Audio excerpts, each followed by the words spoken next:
Boston Blackie, starring Chester Morris. Check here, please. Check your hats and coats. May I have my coat, miss? Here's the check. Thank you. Number 503? Yes, a camel's hair coat. Oh, yes, I remember. It's right over here. Here you are, sir. Help you on with it? No, thanks. I'll carry it. Here you are, miss. Thank you, sir. Check here, please. Check your hats and coats. Oh, taxi! Taxi! What's your hurry, Blackie? Well, Faraday, my favorite cop. Don't be so happy to see me, Blackie. You're going with me. Oh, goody. What are we celebrating tonight? Your birthday? No celebration for you, Blackie. I want you for the murder of Andrew Lawrence. Oh, you do you? Who's he? You know. The caretaker of the Devon estate. Now, look, Inspector, I don't know any caretakers, and I never even heard of the Devon estate. Yeah, I know, Blackie. What about those stains on that coat you're carrying there? They look like blood. Stains? Yeah, stains. Hey, wait a minute. This isn't my coat. Oh, let me see.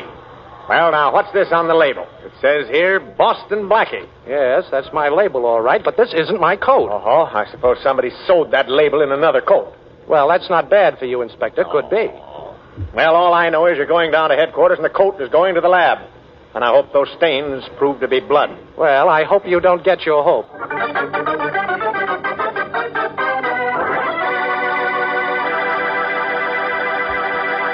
Once again, Boston Blackie and Inspector Faraday have tangled.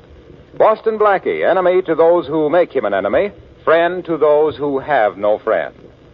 And now, back to Chester Morris as Boston Blackie, who is in Inspector Faraday's office, waiting word on the laboratory tests of the bloodstains found on the coat he was wearing.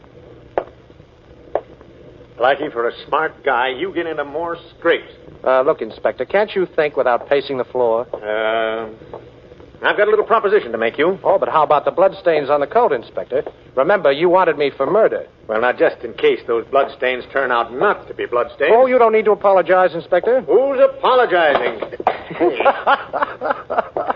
What are you laughing at? Well, your shoelaces are untied. Yeah? Why don't you tie them? Me? Yes. Oh, now, wait a minute. This is going to be fun. Yes. All right, you tie them, Blackie. What? Now, really, Inspector, Yes, this you. is quite humiliating. I never fancied myself as a gentleman's gentleman. Gentlemen's gentlemen, cut out the double talk and come on, tie my shoelaces, Blackie. Oh, well, all right. You know, I'm enjoying this. Boston Blackie, finally on his knees. Yes, but not begging, Inspector. By the way, don't you ever get your shoes shined? What for? Oh, now, there you are. I hope you realize it's a privilege to be tied by Boston Blackie. Wonderful. Here's the report, Inspector. Okay, let's have it. That'll be all, Matthews. Right, Inspector. Goodbye, Matthews. You ain't going anywhere, Blackie. What?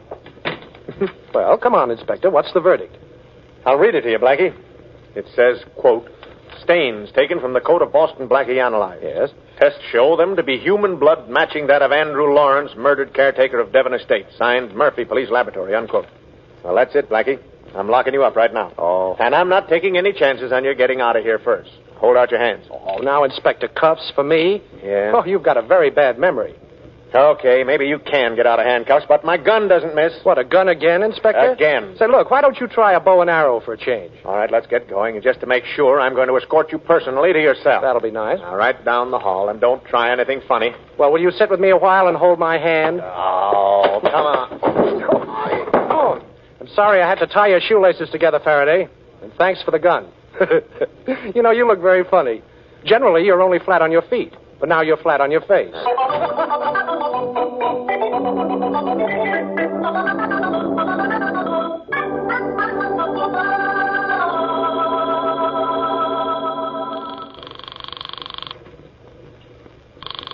Got the answer yet, Blackie? Not yet, Shorty.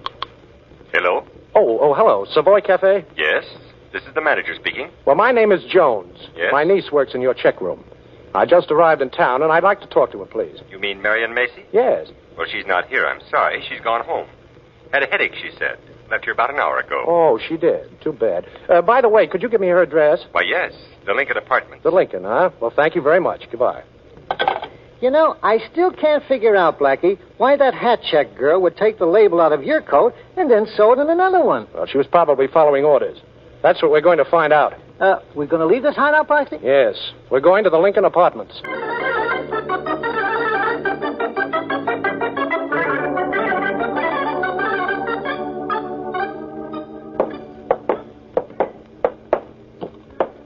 Here's the apartment, Shorty. That's funny. Probably asleep. But I've got to talk to her. Can you open that door, boss? Are you kidding? I've got it, Shorty. There it is. Come on. I'm getting a creepy feeling, boss, like I always do Oh, before. Shorty, will you relax? Hey, what's this? What? Holy mackerel, the dame. Boss, that feeling of mine was right. Yes, it's the check room girl, all right, Shorty. She's dead. Come on over here and take a look. Oh, no. I'll take your word for it. Poor kid. Stabbed to death. Somebody's playing for keeps, Shorty. Somebody wanted to make sure I didn't find out who told her to switch coats. If Faraday walks in now, he'll try to pin us on you, sure. Come on, we better get out of here. Come on, boss. Yeah, that's right. There's nothing around here will help us. Shorty. Yeah? That caretaker was murdered out at the Devon estate. Yeah. So that's where I'm going.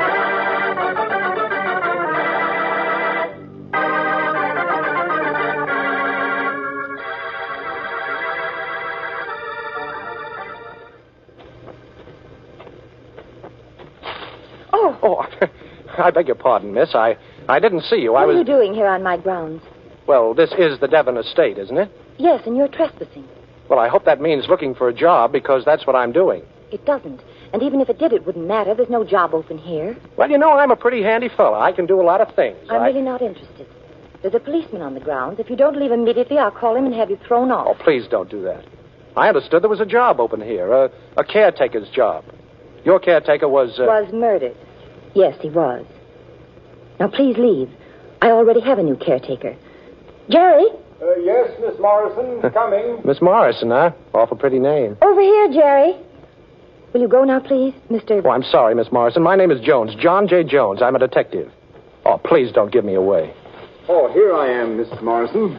Oh, I don't need you, Jerry. I just wanted to know you were around. Oh, okay, ma'am. If you want me, just sing out. Well, where did you get him? I hired him a little while ago. So you're a detective, Mr. Jones. Have you credentials? Well, you see, I never carry them when I'm on a case. Things can happen, you know.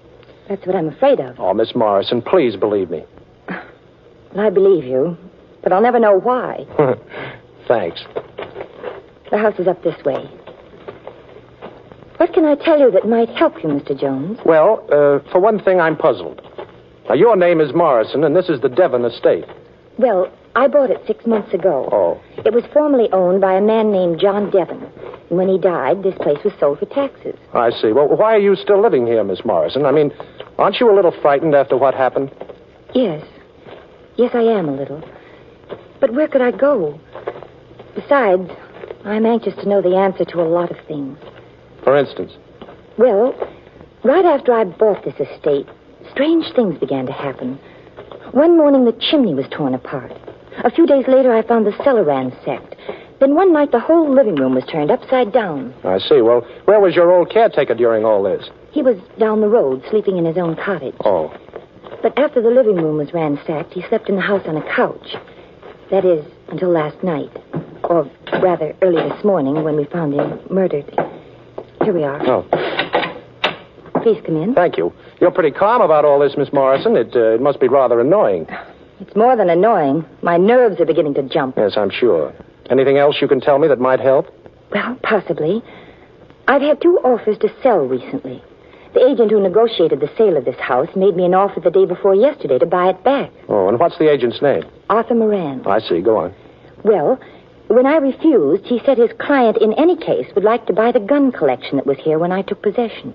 Oh. Well, are you interested in guns? Yes, and it's a wonderful collection. It came with the house. Well, it's obvious somebody is looking for something in this house. When he couldn't find it, he wanted to buy the house. When he couldn't do that, he wanted to buy your gun collection. And, of course, he was looking for... The gun collection. I'll bet your caretaker surprised him while he was searching for it. How long had the caretaker been here? A long time. I sort of inherited him with the place. I see. You mentioned there was a policeman on the grounds. Where is he? Well, he's around somewhere. He's staying with Jerry in the caretaker's cottage. Miss Morrison, could you arrange for the policeman and your new caretaker to sleep downstairs here? And for me to take over the cottage for the night? Certainly I can do that. Oh, fine. And can you reach me in a hurry if you need me? Yes, there's an extension phone between here and the caretaker's place. Good. I'll call Jerry and tell him he's sleeping down here tonight. Thanks. Oh, Miss Morrison, what do your best friends call you? Polly. Good night, Polly. You see, I'm one of your best friends.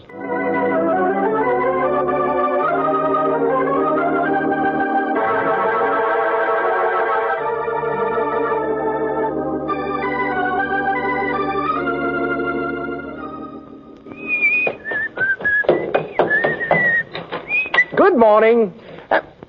Hey, what's this? Hey, wait, Jerry. Jerry, I'll have you untied in a minute. Oh, even my Aunt Hattie couldn't talk with that gag on. I better take it off. There. There. Now, what happened? I don't know. I went to sleep last night on the couch here, and during the night somebody tapped me on the bean. And when I woke up a little while ago, I was tied up and gagged. Yeah. Oh, there. You're not tied up anymore. Now, where's the cop that was with you? I don't know. Uh-oh. There he is, over in the corner. He's tied up, too. Get him loose, Jerry. Oh, take a look at this place. It's a mess. Everything's turned upside down. Well, never mind that. I want to find out about Miss Morrison.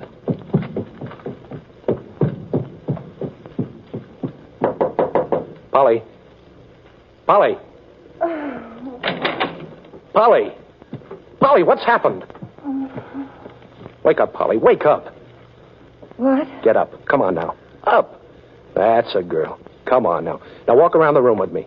Here, put your arm on my shoulder. That's right. Now tell me what happened.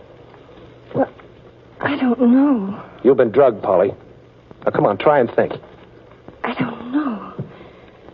I'm tired. I want to lie down again. Now look, Polly, you've got to keep walking. Come on. We'll go downstairs, and then you'll feel better in a minute. Hey, you upstairs. Yes, what is it? Miss Morrison okay? Yes, how's the policeman? Oh, he's hurt pretty bad. I'm taking him to the doctor's down the road. Okay, Jerry. I'll see you when you get back. Now, Polly, come on. Walk. Come on now, down the stairs. That's right. I'm beginning to remember now. Good. I put a glass of milk on my night table. And then I went downstairs for a book. When I came back, I drank the milk. And then I got terribly drowsy. Well, that explains the drug. But you're getting over it all right. What's happened down here? Well, the whole place has turned inside out. Well, I don't know what happened yet. I can't stand this any longer. I can't. Oh, now, Polly, take it easy, please. Here, sit down for a minute. Come on. There, that's better. Well, now, isn't that a pretty picture? Well, Inspector Faraday. Yes, Inspector Faraday. So I caught up with you again, eh, Blackie? Blackie? Certainly, Miss Morrison. Boston Blackie. You've heard of him. But he said his name was Jones, that he was a detective. I can tell you why, Polly, if you'll only give me a chance. Not a chance, Blackie. I figured you'd come up here after we found the hat check girl murdered. No. You've got a killing complex lately. Faraday, will you take it easy? I'm really getting close to the murderer. Yeah, me too. I'm practically standing in front of him. Your gun drop on the floor, Faraday. Drop it. Hey, who are you? Let the gun go or I'll let a bullet go, copper. Come on. That's being smart. Hey, Danny, get Blackie's rod. Step on it. Okay, Eddie. All right, what is all this fuss about, Blackie? Hero stuff? You're going to knock out these two guys and show off for the gal here? Well, I'd like to, Faraday, only a bullet moves faster than I can. Hey, you mugs. I don't mean to be inquisitive, but what's all this about? You'll know soon enough. How about it, Danny? I got Blackie's rod and the inspector's. Okay. Put the straitjackets on him, Danny. Yeah. Gee, I didn't think we'd get the inspector, too. You better go call the boss. Yeah, he said to follow orders to the letter. Where's the phone, lady? Well, Yeah, you better tell him, Polly. Well, it's just outside the door. Thanks, lady. Keep them all under the gun muzzle, Danny. Okay. Watch that Blackie, especially. Yeah. I'll be right back. And watch that Blackie especially. What is the guy, a gunman or a press agent?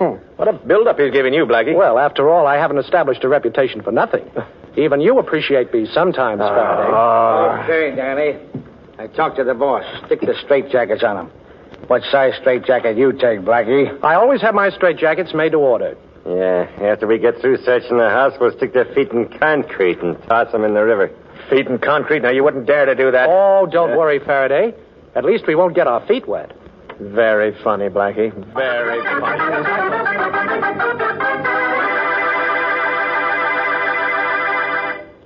And now, back to Chester Morris as Boston Blackie. Boston Blackie, Polly Morrison, and Inspector Faraday have been put in straitjackets by two thugs after Blackie has been accused of the murder of the caretaker of the Devon estate. One of the gunmen is on guard, while the other is searching the Devon house. What are you twisting around for, Blackie? straitjackets were made to hold people. Yes, handy little things, aren't they? Yeah. I hear you can get out of ropes and handcuffs and things. Oh. Yeah, well, why don't you try to get out of that canvas coat you're wearing? You're due to get a bath, you know. All three of you. That's the boss's orders. Well, that's charming. By the way, Danny, who is the boss? What's his name? Didn't he give you his card? No. Well, I guess he must have forgot, huh? Gee, you look funny down there lying on the floor. You know, if I felt like it, I could step all over you. How'd you like to have your face stepped on, Blackie? Like this. Hey, let go of my feet. You won't step on anybody, Stooge. This will make sure you stay on the floor till I leave. Well, how in the world did you get out of that straitjacket, Blackie? Never mind that. Get us out of ours. How did you get out, Blackie? Well, it's simple. I had my pocket knife in my hand, and while they were putting this jacket on me, I just sliced right through the canvas. Hey, hurry up, Blackie. That other guy will be back in a minute. I'll let you out, Inspector, if you'll give me a 10-minute start after I do. What for? Well, I think I can find the man responsible for the 2 murders, but I've got to have time to do it. Mm-hmm. Now, I want 10 minutes, Faraday. Come on, what about it? 10 minutes? Okay, you've got it. Thanks. Polly. Yes, Blackie. Tell me, what was the agent's name again? You know, the one who sold you the house and later wanted to buy your gun collection for a client. Arthur Moran. Why? Arthur Moran, huh? Okay. He's due for a phone call.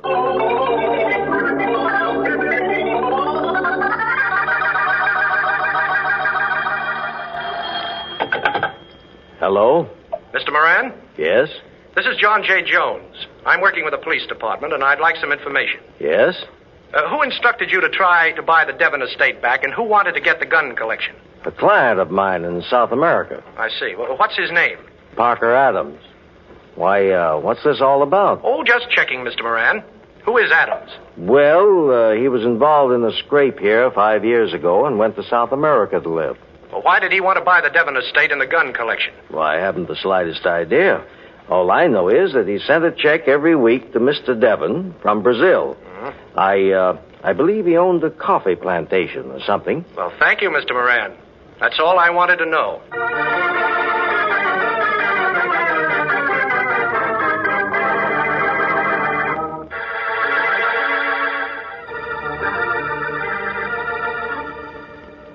Did you get all that dope I wanted, Shorty? Yeah, sure, boss. It was a cinch. Look, I go into the files at the Daily Globe, and I pulled out this stuff about this Parker Adams. No trouble at all. And say, no wonder this guy Adams had to go to South America. Just put your peepers on this clipping, will you? Yeah? Oh. Yeah, I see what you mean. Come on, Shorty. We're going up to the Devon estate.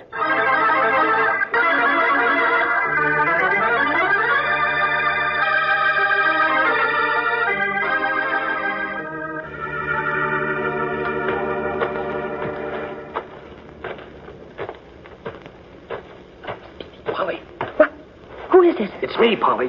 Blackie. I'm over here in the bushes. Is the coast clear? Well, there are 2 policemen in the house and 1 outside. Okay. Polly, I think I found out something. I know who the murderer is, and I know why he's ransacking your house. But, Blackie, how did you find that out? Well, I checked the newspaper files on a man named Parker Adams, who asked Moran to buy this house from you and then wanted to buy your gun collection. He's in South America now, but he was a suspect in a murder case 5 years ago. But what has that to do with what's happened at my house? Well, you see, this Adams wasn't convicted because the police couldn't prove him guilty. They couldn't find the gun. And you think the gun is in my house? Yes. And the Devon was blackmailing Adams with it. Polly, I've got to get by those 2 policemen and get into the house and find that gun. But, Blackie, how? Oh, let's see. I'll tell you what I'll do. I'll climb that tree by your window and then drop to the first-floor roof. Yes, I know, but the policeman outside... Yeah, I know. I'll throw a rock in the pool. That'll keep him busy while I get in the house. Where is the gun collection, Polly? In the library. Fine. I'll meet you there. Blackie, be careful. Oh, sure. Well, here goes.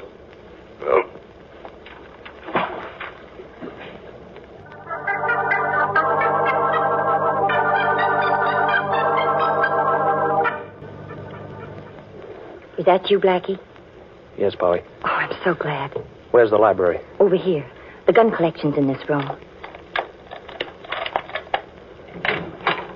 Come in, Blackie. Good. Now, we've got to work fast. Now, where are they? In a box in this desk. I'll show them to you. There's a drawer here, but you'd never find it unless you knew it was there. Here they are. take a look at them. Ooh. Say, this is a fine collection, Polly. All old-timers, too. You know, I was pretty sure that one of them was the gun that Parker Adams killed a man with 5 years ago. But I can see now that I was wrong. But you said you knew who the murderer was. Oh, sure I do. And I know why he did it, but I can't prove it. I'm just a dummy. Dummy. Hey, wait a minute. That gives me an idea. Look at this. This isn't a real gun at all. What? No, it's a dummy. It's hollow.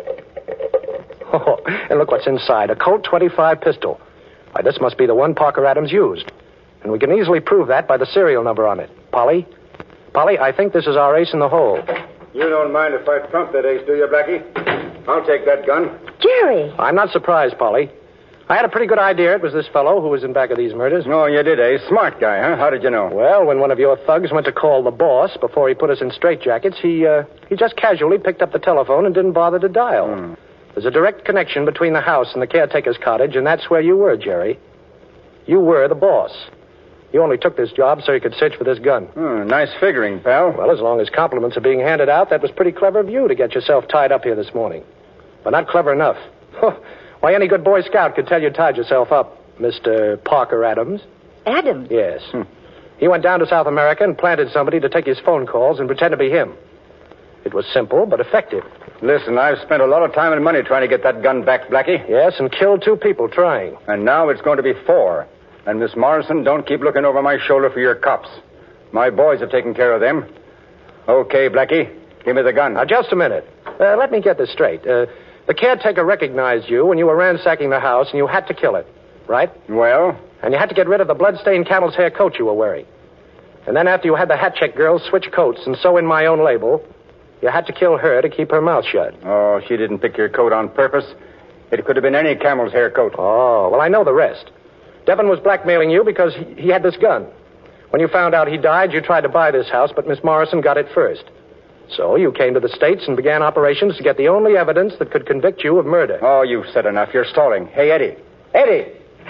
Yeah, boss. Oh, you got these 2, huh? Get the gun Blackie's got in his hand, Eddie. It's not loaded. Okay, boss.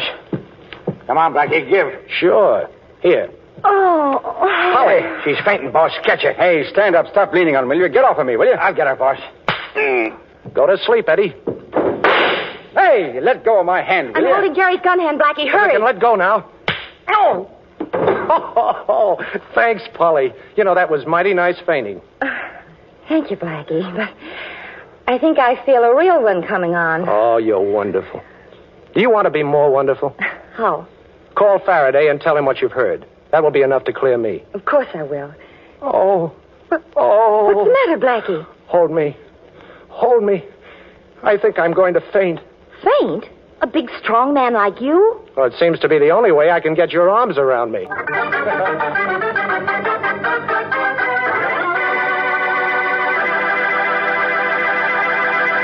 Boston Blackie will be back in just a moment. Be sure to listen at this same time next week for another exciting adventure with Boston Blackie. Richard Lane appears as Inspector Faraday, music by Charles Cornell. This is Harlow Wilcox saying goodnight for Boston Blackie. This is the National Broadcasting Company.